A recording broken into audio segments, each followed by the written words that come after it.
Malgré plusieurs interpellations, suivies du projet de la fusion Sogatra-Translube, qui rentre en gare au fur et à mesure, environ 800 agents de la Société gabonaise de transport sont face à un avenir incertain à travers des multiples sorties de dénonciations devant la presse.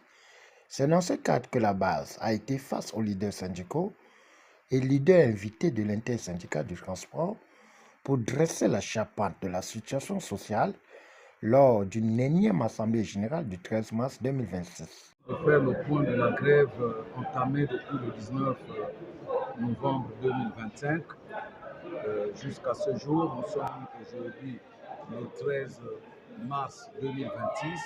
Donc jour pour jour, c'est presque 4 mois de grève au sein de la Société gabonaise de transport.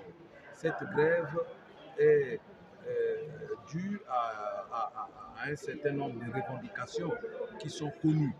Donc, en premier point, nous avons la situation de la gratuité. Et ensuite, les salaires impayés de 2026. Nous avons les soldes de tout compte des agents qui ont fait valoir leur droit à la retraite et des agents démissionnaires. Et nous avons également le point sur la dette de la CNSS et la CNAMGS toujours impayée au niveau de la CNSS. Donc, et enfin, la situation administrative des agents de la Sogatra qui sont restés longtemps sans évoluer. Enfin, nous avons la fusion entre Sogatra et Translube. Donc, tous ces points, il fallait donc éclairer les esprits du personnel de la Sogatra pour que nous puissions être au même niveau de l'information. Alors, ce qui ressort de cette Assemblée générale par rapport à la préoccupation de la gratuité, nous avons donc expliqué au personnel que nous avons en 2024, l'État avait donné à la Sogatra 1 milliard, environ 700 millions sur la gratuité. Malheureusement, nous n'avons perçu que 250 millions qui avaient le libellé gratuité. Donc, ce montant nous a permis de payer, de régler un certain nombre de problèmes et de payer donc les fournitures bureaux, le carburant et autres. Alors, après ce montant, sur le premier OP de 918 millions, mais nous ne savons pas où est passé le reste. C'est pourquoi nous avons grévé. Alors, là, la direction générale nous a fait comprendre que finalement, le Trésor avait vidé ce OP dans le cadre du fonctionnement. Donc, de 918 millions, nous n'avons plus rien. Et nous avons tout simplement décidé que la revendication demeure et que ça va être réglé en interne si le Trésor ne nous doit plus sur le premier OP. Et le deuxième d'1 milliard 200 et quelques 285 millions, toujours dans l'année de 2024, le Trésor, certainement dans leur système ou leur procédure, n'a pas pu mettre à la disposition de Sogatra. Donc ce sont ces informations que nous avons données au personnel et nous avons également dit qu'après avoir perçu les 20 000 francs dans le cadre du reliquat de décembre 2024, il nous reste 11 mois qui n'ont pas été payés parce que le SWIFT est venu comme ça. C'est le reliquat de décembre 2024. Et si on nous paye le reliquat, ça voudrait dire qu'il y a quelque chose qui a commencé. Mais entre-temps, on n'a pas perçu les 11 autres mois. Donc, janvier 2024 jusqu'en novembre 2024.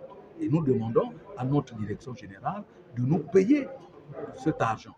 Et nous allons voir plus tard comment mettre on va dire, un moratoire ou une forme de financer ou de paiement de cette gratuité. Donc, mais nous restons dans la logique de dire aux camarades que nous sommes conscients au regard des autres situations, parce qu'il n'y a pas que ce point-là.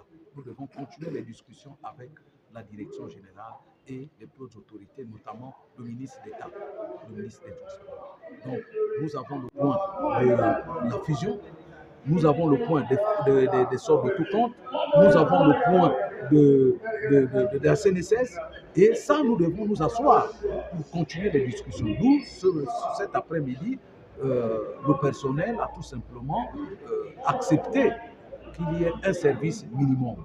Parce que nous avons posé le problème, il n'y a pas eu des gens qui se sont opposés et à l'unanimité, le service minimum a été adopté pour lundi 16 mars 2026.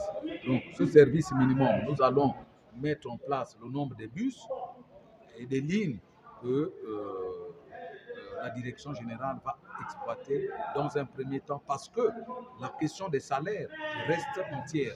Nous avons le mois de février qui n'est pas payé jusqu'à ce jour. Le mois de janvier qui a été payé a été consommé par des crédits. Donc les agents sont sortis les mains vides.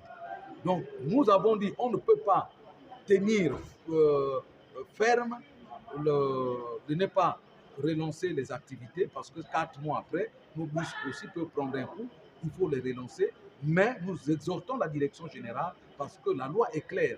Lorsqu'on grève pour des questions de salaire, on ne peut pas couper le salaire de quelqu'un.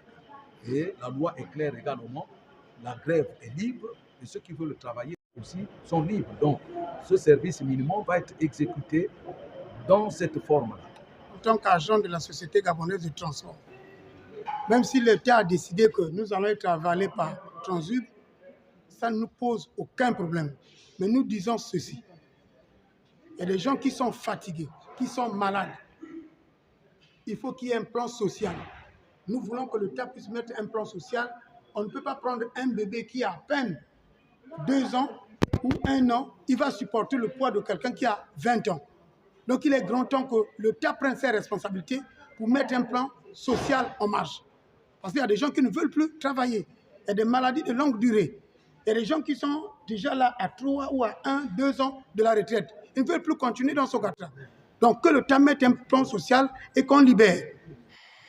Il est bon de savoir que la base et les leaders syndicaux invitent les autorités à avoir un regard particulier pour résoudre définitivement la situation administrative et financière des agents de la Sogatra avant de sceller la fusion avec Transloop au finish. Le service minimum est toujours maintenu à Sogatra.